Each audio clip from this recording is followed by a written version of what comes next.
విష్ణువుకి గరుడు ఎలా వాహనమయ్యాడో మీకు తెలుసా? పూర్వం కశ్యపుడు మహర్షి ఉండేవాడు. అతనికి ఇద్దరు భార్యలు. ఒకరు వినత, మరొకరు కదురు. వినతకు ఇద్దరు కుమారులు, అరుణుడు మరియు గరుడు. గరుడు పుట్టుకతోని అద్భుతమైన శక్తి, వేగం, ప్రభావం కలిగిన వాడు. సూర్యుడు కాంతిని మించిపోయే ప్రకాశం కలిగిన మహావీరుడు. కదురుకి అనేక సర్పాలు పుట్టాయి. ఒకసారి ఉచ్చ శ్రావణ్ అనే తెల్ల గుర్రాన్ని చూసి కదురు దాని తోక నల్లగా ఉంది అంది. వినత అది పూర్తిగా తెల్లగా ఉంది అంది. ఇద్దరు పందెం వేసుకున్నారు.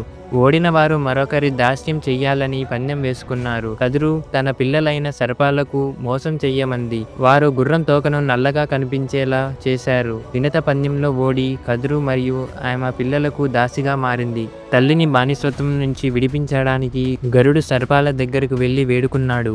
అప్పుడు వారు, మా కోసం స్వర్గం నుంచి అమృతం తెస్తే నీ తల్లిని విడిపిస్తాం అని చెప్పారు. అప్పుడు గరుడు దానికి అంగీకరించి ఆకాశంలో ఎగిరి స్వర్గానికి వెళ్ళాడు. స్వర్గానికి చేరుకున్న గరుడు చూసి దేవతలు భయపడ్డారు. ఇంద్రుడు సైన్యాన్ని పంపాడు. గరుడు రెక్కలు కొట్టగానే ఆకాశం చీకటిగా మారింది. తన గోళ్లు ముక్కుతోని వారిని జయించాడు. ఇంద్రుడు వజ్రాయుధం విసిరిన గరుడు కేవలం ఒక పించం వదిలి ముందుకు దూసుకెళ్లాడు. గరుడు అమృత కలశాన్ని తీసుకొని వెళ్తుండగా విష్ణుమూర్తి ప్రత్యక్షమయ్యారు.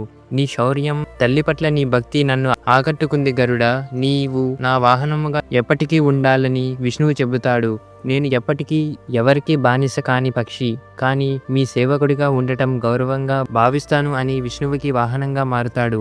ఇలా గరుడు విష్ణుమూర్తికి వాహనంగా మారుతాడు. మరిన్ని వీడియోస్ కోసం మన ఛానల్ని సబ్స్క్రైబ్ చేసుకోండి.